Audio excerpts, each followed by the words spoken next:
Hello friends, welcome to study route. अब इसके बाद दोबारा से हम अपना चैप्टर कंटिन्यू करते हुए अगला टॉपिक करने वाले हैं, जिसका नाम है क्यूबा मिसाइल संकट।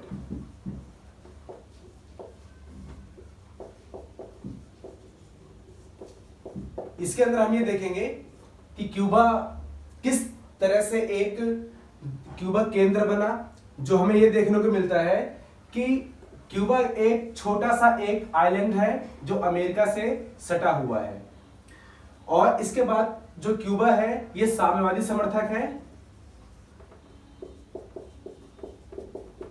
परंतु ये जो है पूंजीवादी समर्थन देश अमेरिका के नजदीक में है। अब ये देखना है कि जो अमेरिका है वो पूंजीवादी है और क्यूबा जो है क्या है, साम्यवादी है। इसके अंदर ये देखेंगे कि किस प्रकार से हमें यहां पर जो है, यहां से जो हमारे पास दूसरी महाशक्ति हमारी क्या थी, सोवियत संघ। अब क्या किया इसने कि ये देखा गया कि जैसे ये दौर हमारा जो कहलाता है 1960 के दशक का दौर कहलाता है, और जो ये क्यूबा मिसाइल संकट की घटना जो घटती है इसके अंदर हम देखेंगे 1962 के अंदर हम देखेंगे इसको। ये देखा जाता है कि किस प्रकार से अमेरिका और दूसरा सोवियत संघ शक्तिशाली महाशक्तियों ने किस प्रकार से अपना जो है ये एक तरह से अपना प्रभुत्व कायम कर रहे थे। जो छोटी महाशक्तियां थी उन्हें कोशिश ये की जा रही थी कि ज्यादा से ज्यादा वो हमारे अधीन हो जाए और उसके बाद अपना वर्चस्व हम कायम कर सके और दूसरी महाशक्ति को वो पीछे छोड़ सके उसको। तो इसके अंदर सबसे फर्स्ट पॉइंट हम डिस्कस ये करते हैं। सबसे पहले तो शुरुआत कब हुई थी, 1962 से ये शुरुआत हो जाता है। सबसे पहले मात्र ये संकट काल जो कहलाता है 13 दिन का संकट काल कहलाता है, 13 दिन का संकट काल कहलाता है ये। और इसे हम जो है ये भी कह सकते हैं, ये 13 अक्टूबर की इसकी जो शुरुआत हुई थी, 13 अक्टूबर 1962। तो ठीक इसी के दिन जो है 13 अक्टूबर नहीं माना जाता, ठीक उसका अगला दिन माना जाता है जो 14 अक्टूबर की शुरुआत है इसकी। तो 14 अक्टूबर से ही ये शुरुआत मानी जाती है इसकी। इसके अंदर ये देखा गया कि अमेरिका जो है पूंजीवादी समर्थक है, सोवियत संघ साम्यवादी समर्थक है। इसने क्या किया कि ज्यादा से ज्यादा ये क्यूबा के ऊपर साम्यवाद का प्रभुत्व कायम था और साम्यवादी व्यवस्था। और यहां पे जो उस टाइम पर जो है क्यूबा के जो प्रमुख नेता थे उनका नाम था फिदेल कास्त्रो। फिदेल कास्त्रो उनका नाम था। अब क्या हुआ कि उस समय पर अधिकतर जो महाशक्तियां थी वो ये देख रही थी एक दूसरे को नीचा दिखाने के लिए कमजोर देशों के अंदर जो छोटी महाशक्तियां थी, अर्थात तो कमजोर जो उनके एक तरह से आधिपत्य के ऊपर झुकी हुई थी, जैसे कहा जाता है साम्यवादी समर्थक जो थी जिनको आवश्यकता थी साम्यवादी विचारधारा को अपना रही थी, और जो पूंजीवादी समर्थक उनको पूंजीवादी विचारधारा को अपना रही थी वो। उसी प्रकार से यहां पर जो उस टाइम पर सोवियत संघ के प्रमुख जो नेता थे उनका नाम था निकिता क्रुश्चेव। निकिता क्रुश्चेव। और अमेरिका के जो राष्ट्रपति उस टाइम हुआ करते थे उनका नाम था जॉन एफ कैनेडी। ये थे। ये जो संघर्ष है इन तीनों लोगों के मध्य का एक संघर्ष काल कहलाता है। सबसे पहले क्या हुआ कि जैसे इसके अंदर कि उस समय पर अमेरिका अधिक शक्तिशाली हुआ करता था, उसके पास लगभग 170 की संख्या के अंदर बैलिस्टिक मिसाइल हुआ करती थी।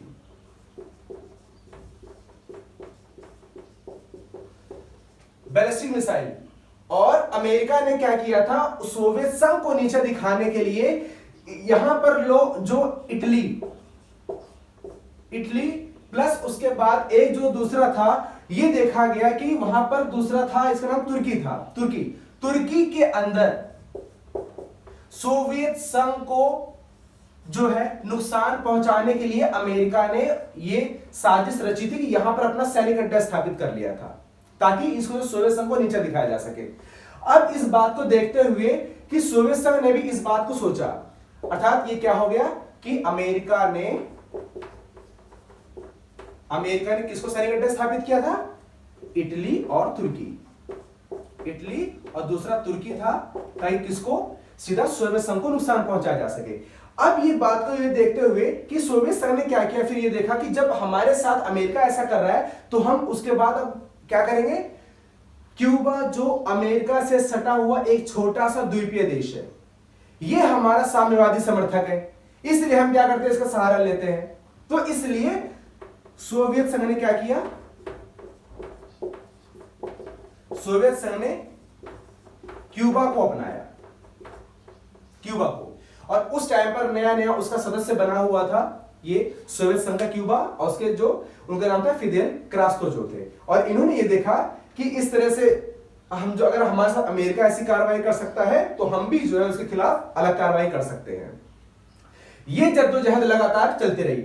अब ये देखा जाए क्यूबा से लगभग अमेरिका की दूरी जो है वो मात्र जो है ये माना जाता है कि लगभग ये 90 मील लगभग दूरी इसका है, 90 मील, 90 मील अर्थात हो गया 144 किलोमीटर।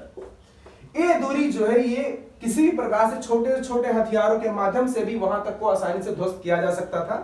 इस कारण से अमेरिका के सरजमीन पर ये जो है ये सारी चीजें ये करना था सोवियत संघ को, तो सोवियत संघ ने इस चीज को टारगेट किया था।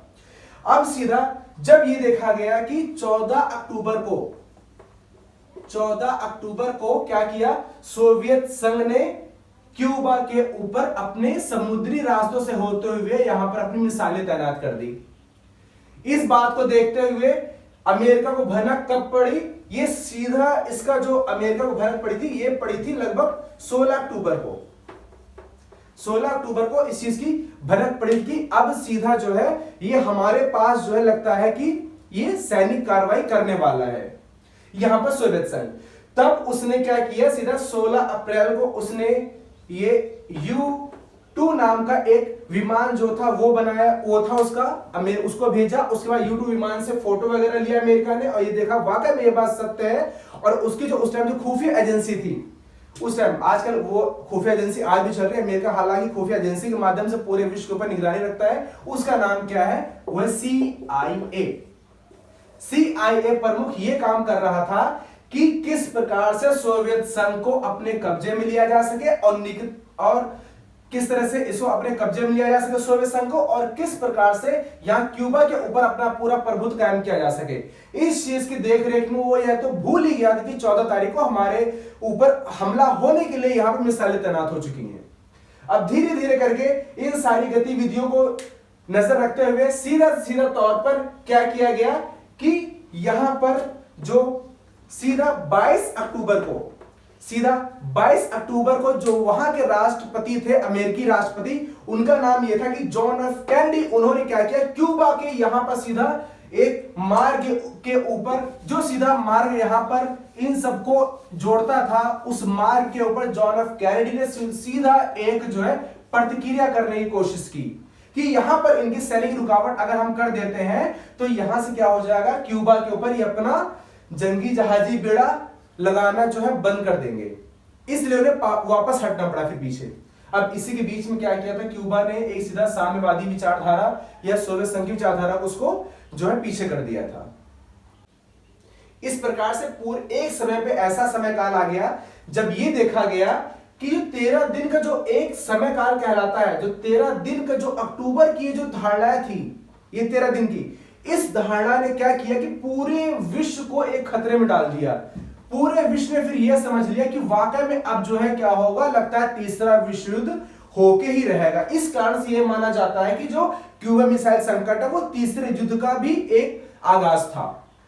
अब उसके बाद जैसे ही जॉन एफ कैनेडी ने इन सबकी सोवियत संघ की गतिविधियों को जैसे ही रोकने की कोशिश की, सैन्य कार्रवाई को जैसे ही रोका, और उसी के दौरान फिर क्या किया गया, धीरे धीरे सोवियत संघ को अब पीछे हटना शुरू हो गया। सोवियत संघ को पीछे हटना पड़ रहा था उस टाइम पर। अब जैसे उसने फिर अपने आप को पीछे हटा, उसके बाद आंतरिक एजेंसियां उसकी ऐसी रही जिसको गुप्त तरीके से यहां पर जो है अब इन दोनों में समझौता हो गया। और यही जो है पूर्ण रूप से ये सीधा इसका अंत कब हुआ, 28 अक्टूबर को, 28 अक्टूबर 1962 को क्यूबा मिसाइल संकट को पूर्ण रूप से खत्म कर दिया। तो वो जो आंतरिक इनके अंदर जो समझौते हुए थे, उस समझौते को कोई भी खुलासा नहीं दिया गया था, कोई खुलासा इस टाइम पर नहीं किया गया था। थोड़ा बहुत जानकारी जो मिली थी वो यहां क्यूबा से मिल गई थी आंतरिक तौर पर, बाकी अन्य कई ऐसी जानकारियां हैं जो आज तक वो गुप्त रखी गई है, जो अमेरिका और सोवियत संघ के अलावा किसी को भी नहीं पता है। इस टॉपिक के अंदर हम करेंगे महाशक्तियां और छोटे देश। ये देखेंगे कि जो महाशक्तियां हैं किस प्रकार से छोटे देशों के ऊपर निर्भर थी, और इसके अंदर ये भी हम देखेंगे कि जो महाशक्तियां हैं किस प्रकार से वो जो छोटे देश होते हैं उनके साथ कैसे संबंध स्थापित करती हैं और उनका प्रमुख उद्देश्य क्या होता है उसको स्थापित करने के लिए। जैसे इसके सबसे पहले देखेंगे, पहला हमारा क्या है कि जैसे सबसे किसी भी देश की जो आधारभूत ताकत होती है वो उसके प्रमुख संसाधन होते हैं। जिस देश के पास प्रमुख संसाधन होते हैं वो देश हर चीज के मामले में वो संपन्न माना जाता है। तो सबसे पहले क्या पॉइंट हमारा इसका बनेगा कि संसाधनों की प्राप्ति के लिए,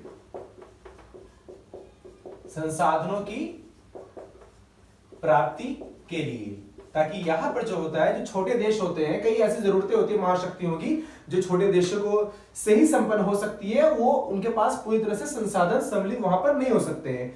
तो इस तरह से दूसरा जो हमारा एक पॉइंट इसका बनता है वो क्या है, विस्तृत भू क्षेत्र के लिए। दूसरा पॉइंट हमारा बनता है विस्तृत भू क्षेत्र। भू क्षेत्र का अर्थ यह हो गया ताकि यहां से वो जो महाशक्तियां हैं ये यहां से अपनी सेना एवं हथियारों का संचालन कर सके। दूसरा, और ताकि वहां पर जो है वो उनके ऊपर जो छोटे देशों के माध्यम से महाशक्तियां जो होती है, और दूसरा अपने एक दुश्मन देशों के ऊपर पूर्ण रूप से नजर रख सके। दुश्मन देशों पर पूर्णतः नजर रख सकें, ये हो गया। और उसके बाद अपना सैनिक अड्डा स्थापित करने के लिए, सैनिक अड्डा जैसे लास्ट वीडियो हमने किया था कि लास्ट हमने अभी किया कि किस प्रकार से जो है वो क्यूबा जो है मिसाइल संकट उसके अंदर हमने किया हुआ है, ताकि उससे पूरी तरह से हमें पता चलता है जैसे कि अमेरिका सटा हुआ छोटा सा द्वीप क्यूबा था और किस प्रकार में सोवियत संघ ने क्यूबा का सहारा लिया अमेरिका को पराजित करने के लिए, ताकि अपना जो है प्रभुत्व कायम कर सके। तो दूसरा नेक्स्ट पॉइंट हमारा क्या है, सैनिक अड्डा स्थापित करने के लिए। फिर उसके बाद नेक्स्ट पॉइंट आता है हमारा आर्थिक सहायता हेतु। ये सारे पॉइंट जो होते हैं ये इनके इस आधार पर ये महाशक्तियां जो होती हैं छोटे देशों के ऊपर अपना जो है उनके ऊपर निर्भर रहती है। साथ साथ इसके अब हम अगर ये डिस्कस कर लेते हैं कि किस प्रकार से जो है ये नाटो एक अमेरिकी संगठन जो पूर्ण रूप से क्या किया कि नाटो के माध्यम से कैसे जो है आगे इस चीज को आगे संचालित किया गया। ठीक है, नाटो के माध्यम से नाटो इसकी सदस्यता जो है 1949 के अंदर अमेरिका का स्थापित किया हुआ एक सैन्य संगठन है, ताकि यहां पर सोवियत संघ की शक्ति को कमजोर किया जा सके। इसलिए यहां पर जो नाटो की स्थापना अमेरिका ने की थी।